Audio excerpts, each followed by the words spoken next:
Hello, good afternoon. My name is Hector Garcia. This is my fifth video class assignment for the subject and the class of migration and health in the university and medicine school.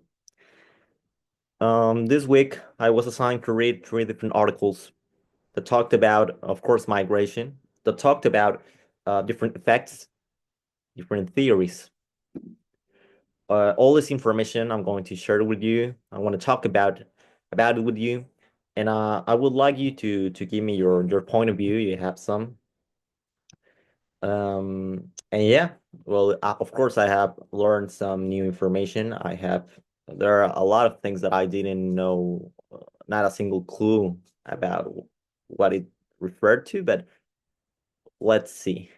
The first article talked about the salmon effect. Yeah, you heard that right. The salmon, like the fish, and the convergence theory. First, let me explain to you about the convergence theory. Uh, when we hear the word migrant or immigrant, someone who travels from from a place to another, from a country of origin country to a host country, we all have to remember, we all have to think that those people that travels that fight to go to better opportunities, better places, there are people who have good health. I mean, I'm not gonna travel to, for example, the United States if I'm not um healthy. Okay, if I'm not healthy, I'm not gonna go to somewhere else, logically. But there's a theory that tells us that somehow Uh, at first, the migrants have good health. They in the first few days, first few weeks, everything's going on okay, like it should be. But then they struggled. They are fighting with all the realities, all the bad uh, challenges of real life. I mean, there's not enough jobs for everyone. We have seen that in for example, the powerful United States. There are no places where to live. They are expensive, as you can imagine. And of course, they're not going to have the best and the proper uh, factors. Maybe they're not going to take every day a shower. Maybe they're not going to have the, a breakfast every single day. And those things, maybe we don't think about it every time. But if we give it the time to think about it, if we have the time to think about everything they are going through, and we have some empathy, we're going to realize that it's hard. And of course, if they are not living in the proper, well, how can I say it? Conditions, that's the word. Of course, they're going to get sick. And that's not what we want. So the migrants that were healthy, that were in perfect condition, instead of being in a better place, instead of being in a better country with better economic and better opportunities, which are the utopic and the main purposes, they're gonna get sick. As simple as that. Uh, so yeah, that's the convergence theory. And now we have the salmon effect. Why salmon? Because this is something that those fishes do. And let me explain it to you. Um, well, every time someone uh, travels, and of course, as I said before, they are in good conditions, uh, and if they get uh, sick, they decide to return to their origin countries, like the salmons.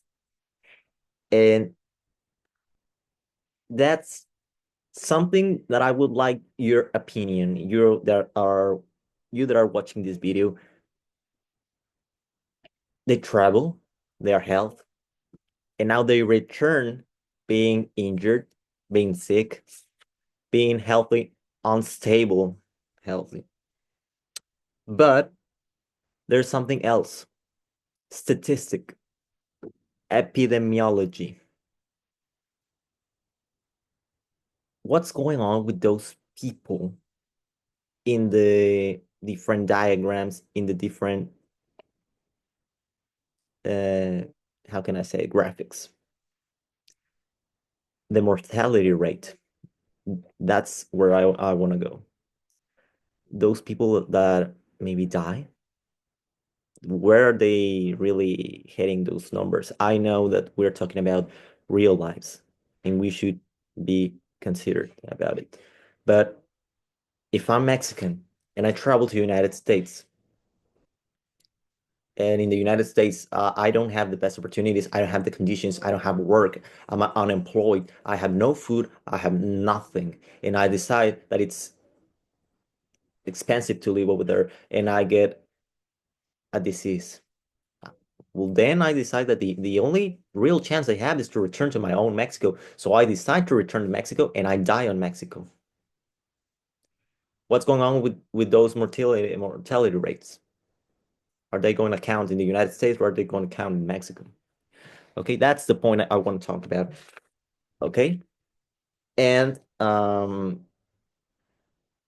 was talking with some friend from that lives in the United States, and she told me, for example, me here in Mexico, yeah, they if I get sick in the United States, they are gonna take care of me, but it's gonna be so expensive. So when I was reading this part of the article, that's when my mind connected with that part that she told me. It was expensive a lot. And I was with myself trying to figure out how do they survive? How are they doing it? Okay. In the second article, we had the perspectives, the theories, and the transnationalism. First, it starts this whole article explaining, like in a general point of view, the determinants, the social determinants that are education, employment, um, house living, and access to health. Well, there are four uh, as the main ones, more important ones. These, in general terms, well, I have explained them in the past videos, are that we don't only, well, I haven't been a migrant, I haven't traveled, okay, but migrants are likely to go to travel not only because they want more money, they want it because they want better opportunities, and they are gonna fight against the education. They have to look out for a good education. They are gonna look for a good employment, and we all know that it's difficult, especially with all those curriculum guys and all those people that are so overqualified and so prepared. The the houses are expensive. I don't know how many hundreds and thousands of dollars, and the health issue. Okay, well, I'm studying medicine, so it's my obligation to learn about this, but it's not the same, the health system in Mexico than the health system in the United States or in Venezuela, Colombia, and European countries. Okay. I mean, they are expensive and way better, unfortunately. Okay, and then it talks about one term that I never heard about. That's the transnationalism, which are those um that are those like communications that are those wires and well, how can I say it? Well, yeah, I mean, those communications with immigrants or people from other countries that are in their host countries, and they are having those communications with their origin country. Somehow, maybe they are sending money, they are sending something. They still have some communication. Um, and then we talked about the intersectional approach. Uh, it talks about the not only we have to think about those social determinants, that it's also very important that we should know about the gender, the race, this all those stuff, because we all know that there's still in this world some racism, and it's gonna be hard if ever someone ever tries to go to and travel to somewhere else. But what it's all this? What is transnationalism and intersectional approach has to do with anything? Well, it says that we should look out for different communications and different programs from host countries to origin countries. The same example as always. I'm from Mexico and I want to travel to United States. Maybe if I'm a migrant from in the United States living over there, maybe I would like to, maybe I should look out for a place, a program where I can have a good healthcare system, where maybe I can travel to Mexico and take care over there, and I can return then to United States. So look out for places. And of course, this article explains and attacks the health model that is currently um, available, and it tells us that it doesn't work. Okay. And yeah, it's true. I mean, all this whole theoretical models doesn't help migrants. Okay. We should make another one. They should make another one. So those were the main ideas. Was there anything unclear to me? Yeah, a lot of things that I read them and I have studied them. And what was new for me, every single term. I mean, in this point, transnationalism with that, I had no clue, or the salmon effect. It did change my point of view. Yes, because I didn't know that sometimes some migrants decide that they don't want to die in the host country. They wanted to return where they belong, where they were born, not where they belong. Sorry. And was there anything you would like to explore further or learn about more? Um, well, know about the model, the theoretical model, the one that I talked about at the end. I would like to know a little bit more. And